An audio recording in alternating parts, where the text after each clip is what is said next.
Welcome back to KTN News Desk right now, and we've been promising you that interview with Joel Macharia. He's the CEO and founder of Abacus. He's been in the financial markets and advising people on that for a long time. But if you're looking for data in the financial markets, then Joel Macharia and his group Abacus are the people you want to talk to. Thanks for joining us this afternoon. Tell us about your company. Well, Abacus provides financial information currently on equities from the Nairobi Securities Exchange. We are actually a data vendor for the Nairobi Securities Exchange, and we've layered on top of this additional analytics tools that will allow you to look at, say, how a share has performed over the last 5 years, and predictive tools so that you can actually program out something that will help you understand where it might get to, because you can't really forecast the future. Absolutely.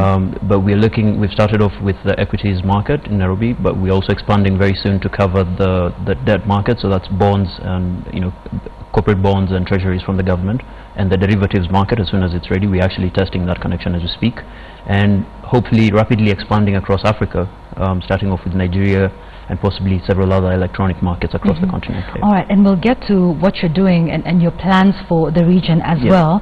But talk to us about this. You've been doing this Abacus for a short time, but you've been giving advice on investment for a long time. So what then makes you think, okay, I've been doing this for 10 years. You've gotten accolades for it, top 40, under 40 by the Business Daily newspaper. So then what makes you decide, okay, so we're going to start, a group called Abacus? Well, it's an evolution of the opportunity. It's coming together of different things that make the business what it is. For instance, when I started in the stock market, I was 17 years old, and it was out of a trip. For instance, like we've seen kids coming to the KICC, and it was out of a similar trip to the exchange, and I saw this and it was fascinating, and that's how I got started.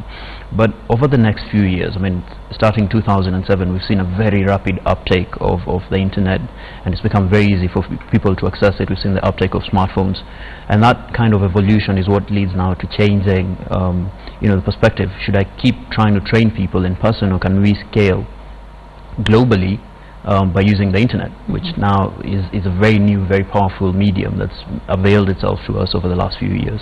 All right, so you provide your data on online platforms, also on mobile phone devices? Yes. All right, and what has been the uptake of that? Because yours is different, and all this week we've been talking about entrepreneurship, and we're told entrepreneurs provide a solution to a problem. Yes. So what was that you identified in the market that was missing that then informed Abacus? During my time investing, it was an extremely arduous kind of experience, because you'd have to sit down. For instance, if you came across something you didn't know, you had to go to a cyber before there was internet in everybody's home, find out what that particular thing was, what's a rights issue, and then understand how it worked, and then get more detail on it, which meant going to the broker and picking up a massive prospectus and going through that and spending days on end with a calculator and trying to figure out whether it makes sense. So it was an extremely difficult process, and it required you to have so many different places that you could get all this information from. What we decided to do then was to make it very simple for an investor to go to one place for one price point, obtain all the information that they'd require to make an investment decision.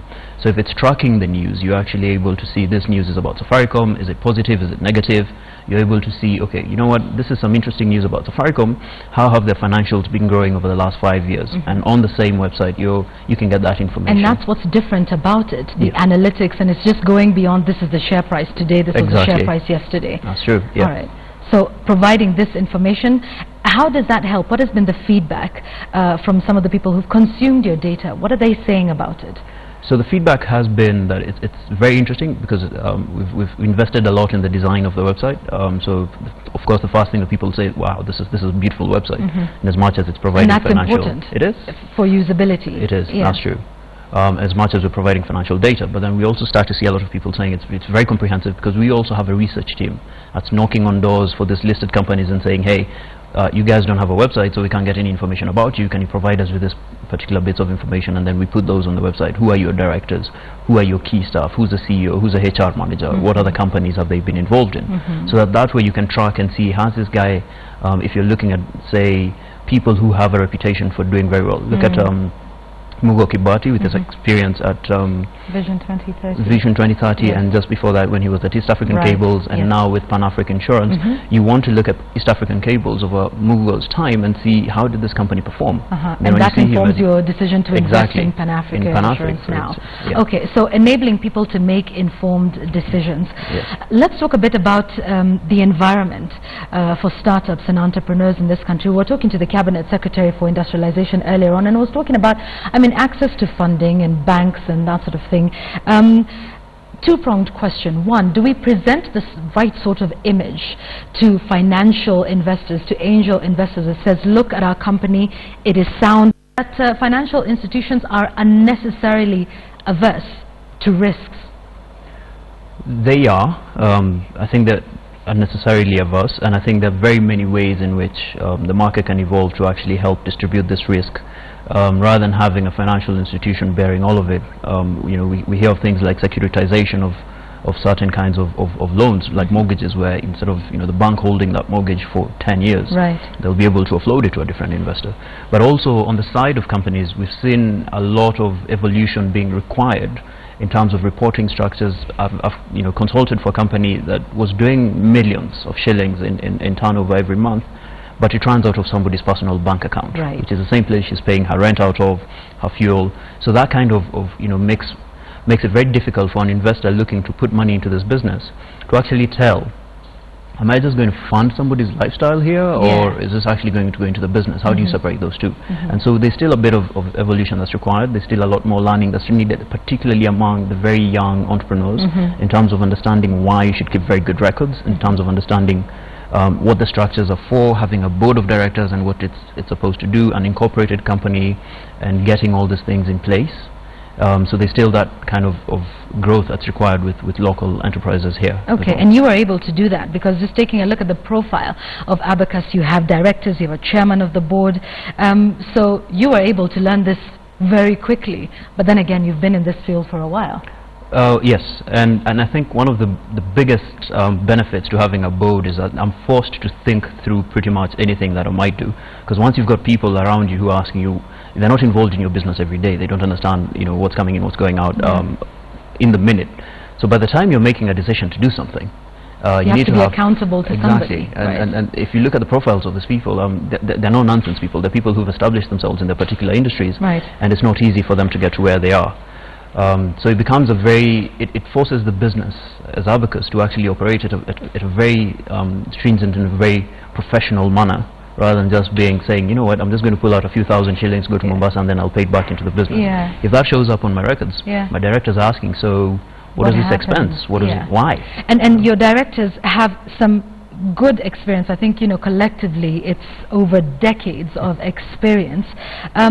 Is that advice you would give to other young entrepreneurs? Because correct me if I'm wrong, they seem to have in fact more than you in terms of years of experience.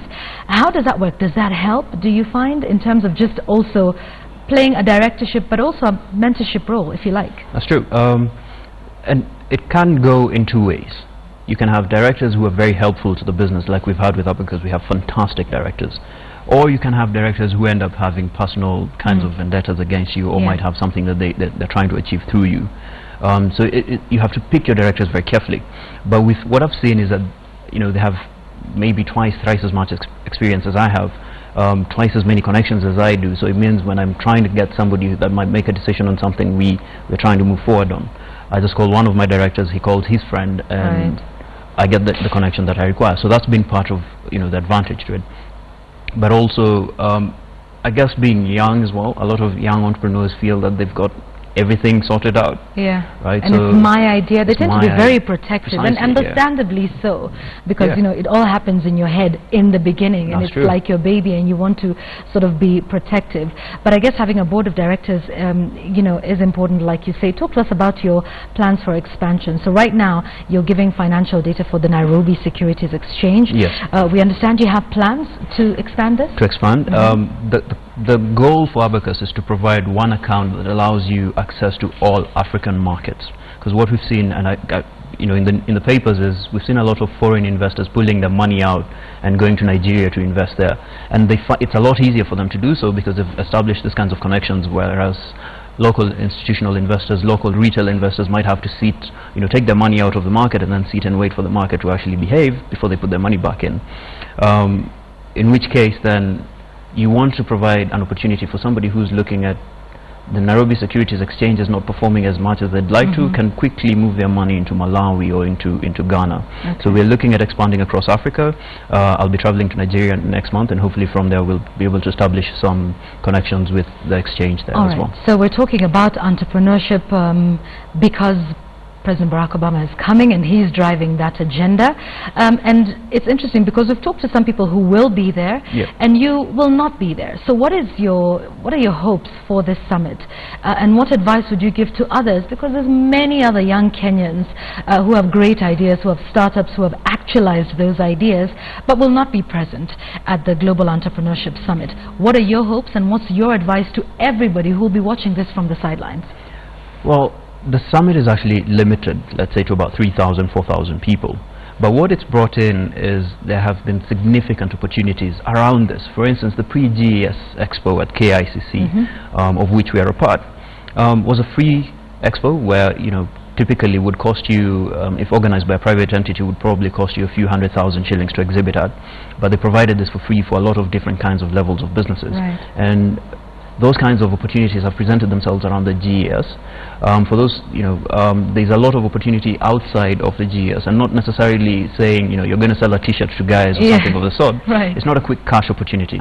We've seen, for one of, speaking about my business, we've seen people who've flown in and are suppliers to our business, but they're based in Dublin, they're based in New York, but they're in Kenya. And so when I sit them down and I say, listen, we pay you in dollars, but I need you to understand just how expensive that is to my business. And I show them, the purchasing power disparity between their pricing and how much it actually costs my business. Suddenly somebody tells you, oh wow, you know what, we need to look into this. And that's a discussion that would previously have not have occurred unless that guy was sitting in Nairobi taking a 200 bob, $2 latte and thinking we pay $10 for this. Absolutely. Getting to understand that. Okay, so your advice to others who will not be there and how they can follow this and just make the most out of this.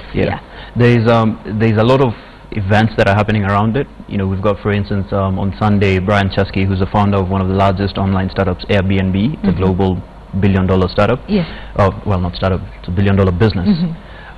Is speaking at the iHub on Sunday afternoon. So that's an opportunity that's not, it's not in the GES, it's not in Gigiri. He's come to Nairobi for the GES. Previously might not have done so. So getting information on who he's speaking outside of the main summit. And what they're looking for and what you can get out of them, just knowing who's around as well, so you're not just blindly walking in and hoping you're going to get somebody to write you a check for $10,000 in 5 minutes. That's right. Thank you very much. I think that's a good place to leave it with you. Thank you for making the time to be with us. Joel Macharia, who's the CEO and founder of Abacus, has been telling us about the financial data and information they're giving to you, the investor within the Nairobi Securities Exchange, talking also about their expansion plans and advice for you who will not be at Gigiri, just knowing who's where and following that up.